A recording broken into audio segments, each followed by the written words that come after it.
Okay, so here's a lesson for section 5.4, slope is the rate of change. In the previous lesson, we looked at how to find the slope of a line. Now we're going to look at, in application questions, how we can actually think of the slope of a line as the rate of change between the two variables in the graph. Okay, so let's just jump right into it and do this example here. In this graph, I have a graph comparing the variables of liters of gas in a fuel tank to the distance you have traveled. Remember that the y-axis is the vertical axis, and the x-axis is your horizontal axis, and y always represents your dependent variable, and x always represents your independent variable. So in this case, the amount of fuel in your gas tank depends on the distance you travel.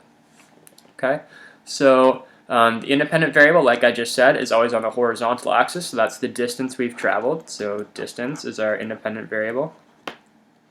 And the dependent variable, what depends on the distance we've traveled? The amount of gas in our tank. So the gas. Okay, so the amount of gas in your tank depends on the distance you have traveled. How can we determine the rate of fuel consumption using this data? Well, if you remember from previous lessons, back from lessons 5.1 and 5.2, when we looked at direct and partial variations, we learned that rate of change, you could calculate that by finding the ratio of the change in your dependent variable.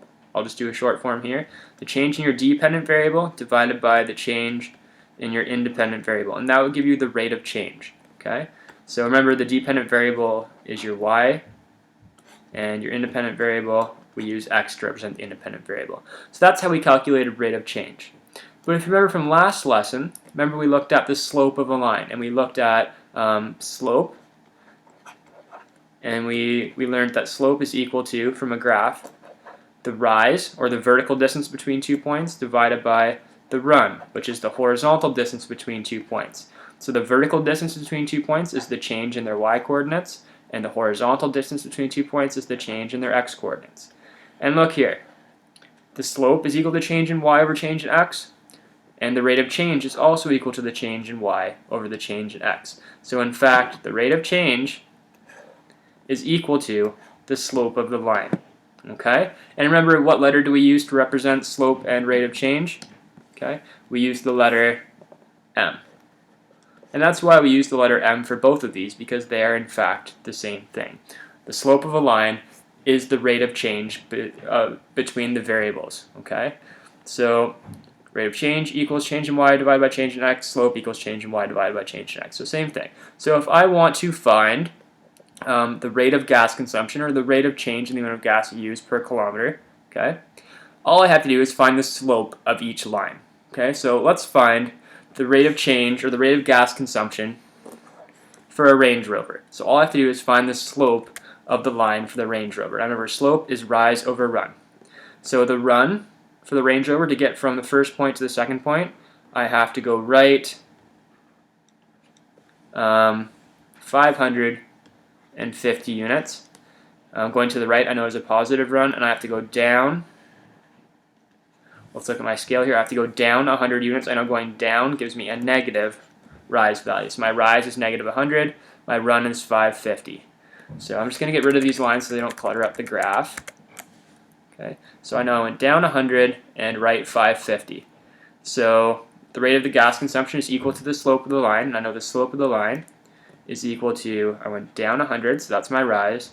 And I went right 550, so that's my run. And when I'm actually asking for a rate of change, a rate of gas consumption, I'll actually write this as a decimal. So it's, if I divide those two, negative 100 divided by 550, I get negative 0.182. And then I know my units are liters and kilometers, so this is negative 0.182 liters per kilometer. Okay, because I was the fuel in my tank, I went down 100 liters when I drove for 550 kilometers. That's why I have liters per kilometer here. Okay, and the negative value tells me that the amount of gas in my tank is actually decreasing as I'm driving. And you should also have been able to tell from the slope, since the line goes down to the right, you know you're going to have a negative slope. So the amount of gas in my tank, for every kilometer I drive, I'm actually losing 0.182 liters of fuel from my tank for a Range Rover. Now let's look at the Prius. So the Prius is the green line here.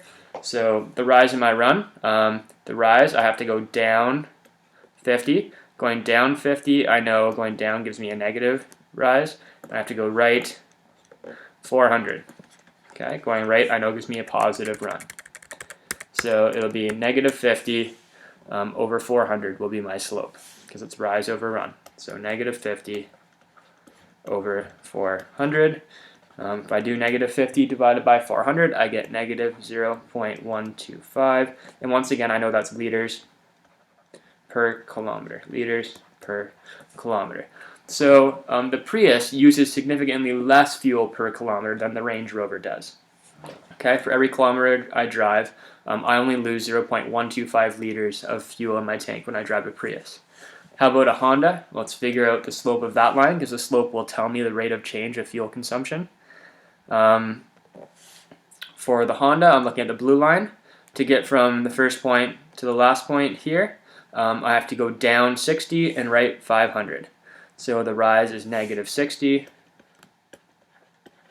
and the run is 500. If I do that, negative 60 divided by 500, I get negative 0.12, and that is liters per kilometer.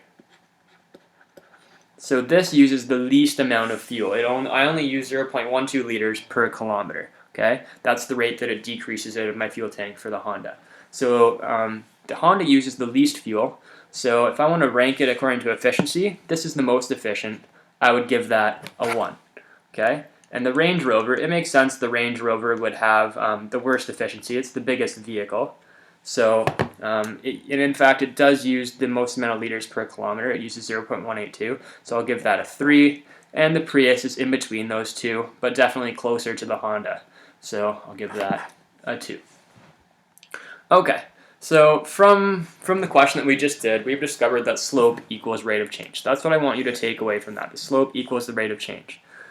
Let's look at the following table to see further how they are connected. Okay, so we have a bunch of terminology in this chapter, and a lot of the things mean the same thing, like slope, constant of variation, rate of change. Those all mean the same thing, and we use the letter m to represent all of these, and we calculate m in different ways. So let's look at the different situations, different types of questions we're given, and when we use what.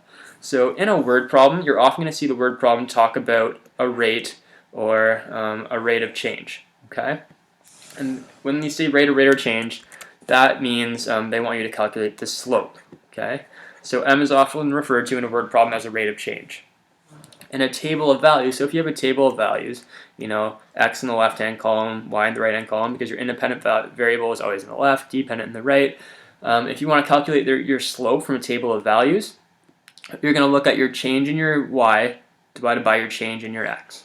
Okay, if you have a graph, if you want to calculate the slope from the graph of a line, so here's 2 points, there's a line connecting them. If you want to calculate the slope of that line, you would actually count out your rise and your run. Okay, so let's see if I can have room to draw it on here. So the rise, how far does it go up or down? How far does it go right or left to get from one point to the other? And that'll give you your rise and your run, and that'll calculate your slope. Okay. And in an equation, if you have an equation like y equals 4x plus 10, let's say, and it asks you for the slope, well, we know the equation of a line is y equals mx plus b. So you'll see this relationship here. 4 is in the place of m. So you would say that the slope of that line is 4. Okay. Okay, now let's just do a couple of examples showing you, once again, how slope and rate of change are equivalent.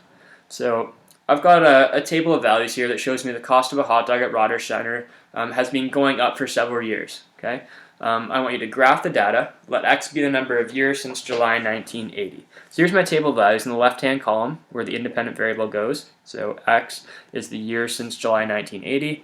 And in the right-hand column where the dependent variable goes is the cost of a hot dog. So the cost of a hot dog depends on the year since July 1980. So I've already labeled the axes for you and chosen your scale. I put year since July 1980 on the horizontal axis because that's the independent variable and that's where that always goes. The horizontal axis is always your x-axis, and I put cost of a hot dog on the y-axis because the dependent variable always goes on the y-axis, and the vertical axis I use the variable y for that. So now let's plot all of these points to see what the graph looks like. So years since July 1980, so 0 years since July 1980, so in 1980, the cost of a hot dog was $2.50. So it started off the cost of a hot dog with $2.50. 5 years later, the cost went up to $2.75. And then 5 years after that, so 10 years since July 1980, the cost went up to $3. Then 15 years after 1980, so in 1995, the cost was $3.25. And then it went up to $3.50 20 years after 1980. And 25 years after, it went up to $3.75. And 30 years after 1980, so in 2010, the cost was at $4. So you see this forms a linear relationship here, and I'm going to connect these with a line so you get a good visual representation of the relationship between these variables. Okay. So there's what the graph of the cost of a hot dog compared to years since 1980 looks like. So first thing we're going to do is we're going to determine the slope of this line using the graph. When you want to find the slope of a line using the graph, you need to find the rise and the run between 2 points. And you can use any 2 points on this graph. I'm going to choose, let's choose this point and this point. So I need to find the rise and the run between those 2 points. So to get from the first point to the second point, I need to rise from 3 to 3.5. So I need to go up 0.5. And then I need to go right from 10 to 20. Okay, so I need to go right 10 units. So my rise is 0.5, I'm going up, so I know it's going to be positive. My run is 10, I'm going right, so I know it's going to be positive. So rise 0.5, run 10, I know slope equals rise over run, which is 0.5 over 10, which equals 0.05. So that's the slope of the line, 0.05.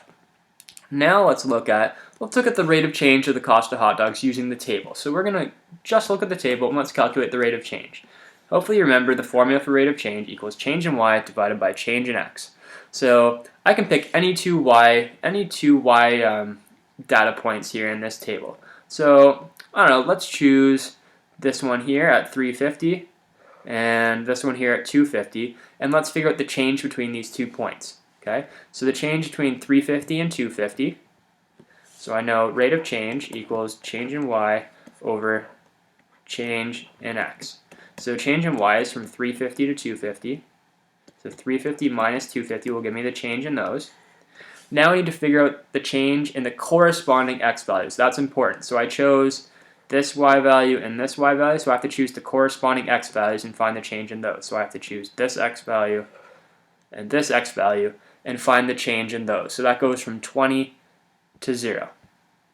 So the change in those, or from 0 to 20, sorry, so to find the change, 20 minus 0. So this equals 350 minus 250 is 1, 20 minus 0 is 20. So I'm left with 1 over 20, and 1 divided by 20, in fact, equals 0.05. And you'll notice the rate of change is exactly equal to the slope of the line. So rate of change equals slope. They're the exact same thing in this situation. Okay, so in this case, what does my rate of change actually equal? So what does the 0.05 represent? This means the cost goes up by, for a hot dog, $0.05 or 5 cents per year. That's what the rate of change represents. And that's why the slope of the line is 0.05. Okay? I think I might actually just show you now how it doesn't matter when you're finding the rate of change from a table. It doesn't matter which two data points you choose, just as long as you choose corresponding y values and corresponding x values. So I'm going to erase this, and so I have some room to show you. Let's say instead of choosing the two I have circled here, let's say I chose these two values to find the change in the y from. So the y changes by 0.25. As long as I choose the corresponding x values, so I have to choose these two as well, I should get the exact same rate of change as I had before. So the change in the y is 3.25 minus 3, so that's 0.25. And the change in my x values, it goes from 10 to 15, so that's changing by 5. Okay, so my rate of change equals change in y divided by change in x. So my change in y is going from 3 to 3.25, so that's changing by 0.25. My change in x is going from 10 to 15, so that's changing by 5. If I type that in my calculator, 0.25 divided by 5, I once again get 0.05. So that's just to show you that it doesn't matter which 2 points you choose, as long as you choose corresponding y and x values.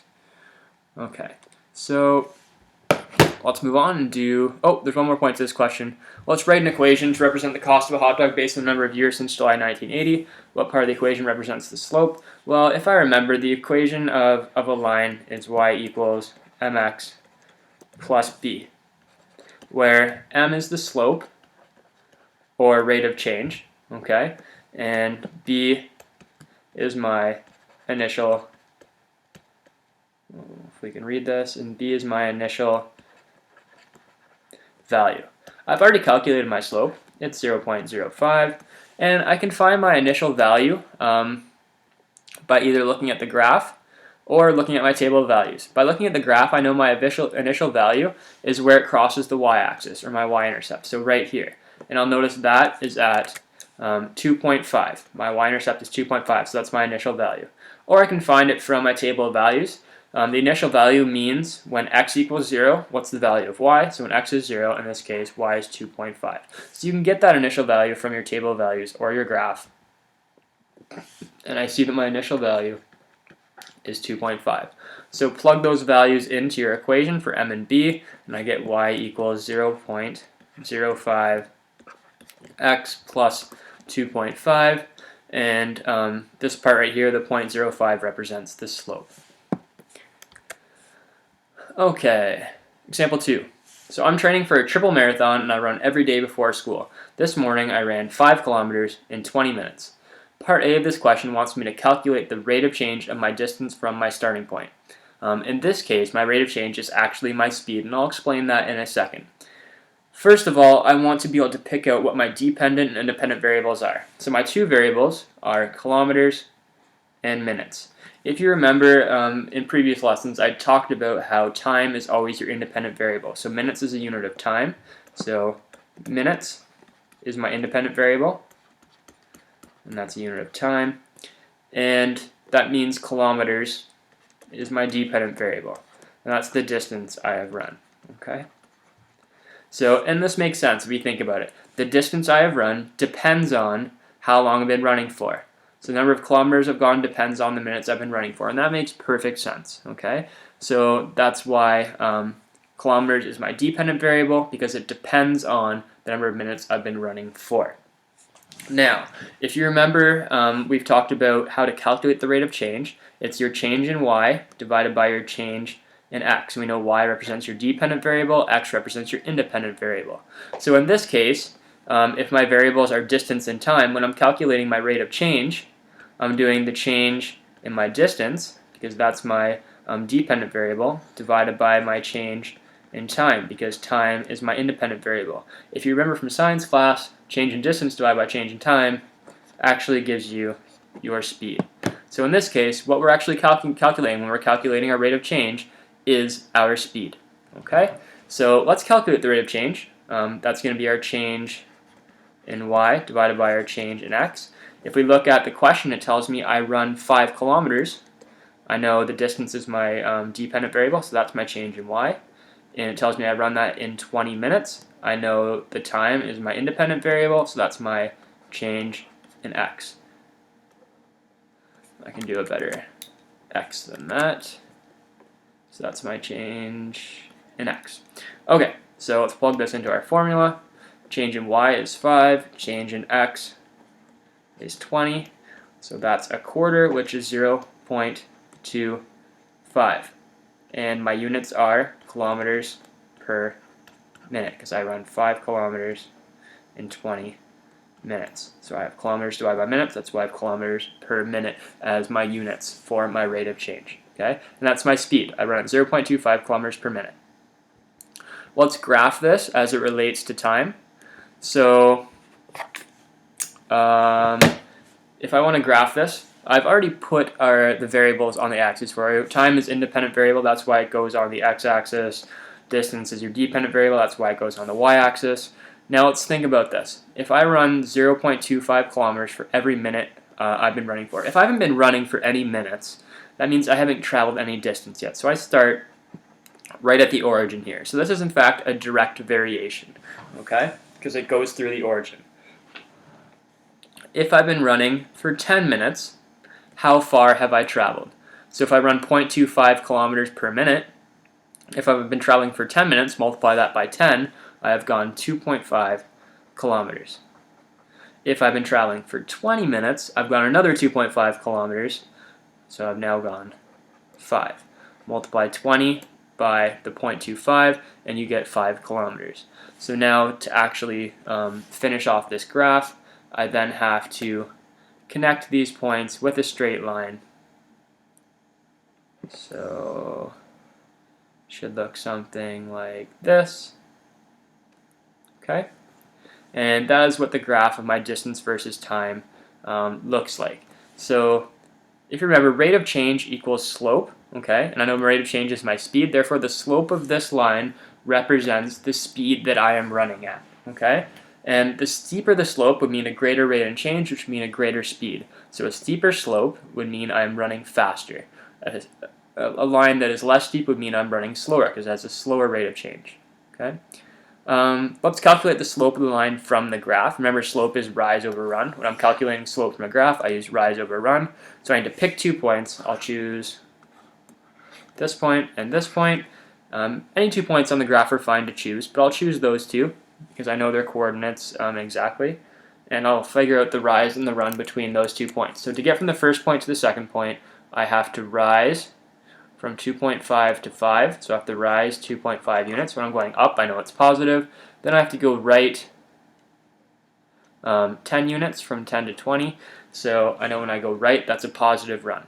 So going up is my rise, going right is my run.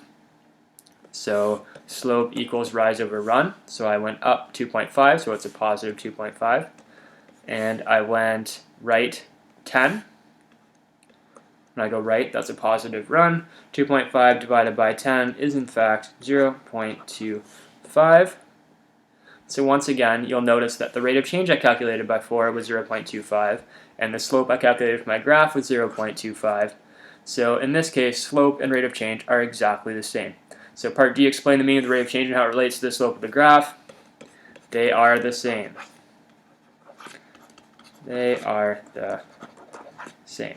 Okay, so the slope of the graph shows you the rate of change between the variables. And that's it for this lesson. Make sure you go to jensenmath.ca, download the worksheet, try it out. Let me know if you have any questions.